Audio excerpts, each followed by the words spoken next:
नमस्कार दोस्तों। क्या लोगों का बुरा व्यवहार हमारे अपने कर्मों का फल होता है? तो चलिए जानते हैं। अगर आपको पता चले कि जो तोहफा आप सामने वाले को उसके जन्मदिन पर दे रहे हैं और वही तोहफा आपको आपके जन्मदिन पर भी वापस मिलने वाला है, तो क्या आप सामने वाले को बुरा तोहफा देंगे? नहीं, आप उसे अच्छा तोहफा ही देंगे ताकि आपके हाथ में भी अच्छा तोहफा आए। हमारा जीवन भी कुछ ऐसा ही है।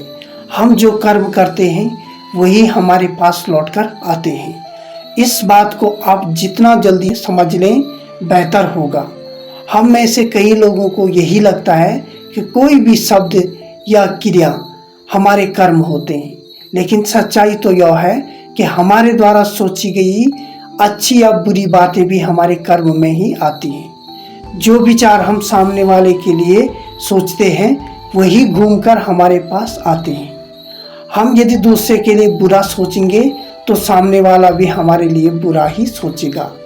आपके साथ ऐसा कभी जरूर हुआ होगा कि आपने किसी इंसान का कुछ भी नहीं बिगाड़ा होगा, लेकिन वह फिर भी आपके साथ बुरा करता जाता है। आप रिश्तों को संभालने की कोशिश करते हैं, लेकिन वह संभलते ही नहीं हैं।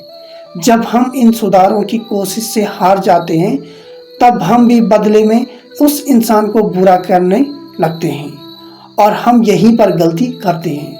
यहाँ आपको जान लेना चाहिए कि आपने भले इस जन्म में उस इंसान का आत्मा को कुछ नहीं बिगाड़ा, लेकिन आपने पिछले जन्म में जरूर उस आत्मा के साथ इतना बुरा किया होगा कि जो जानबूझकर जन्म में अपने कर्मों को भोगते हैं।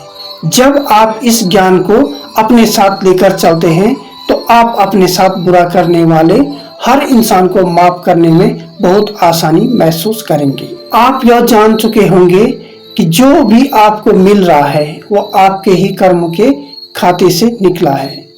अब अगला स्टेप क्या है? क्योंकि आप अपने पुराने कर्म नहीं बदल सकते, बेहतर है कि आप उस आत्मा के साथ इस जन्म में कोई बुरा व्यवहार न करें, वरना इस जन्म में कर्मों का फल आपको अगले जन्म में भोगना पड़ेगा। नमस्कार।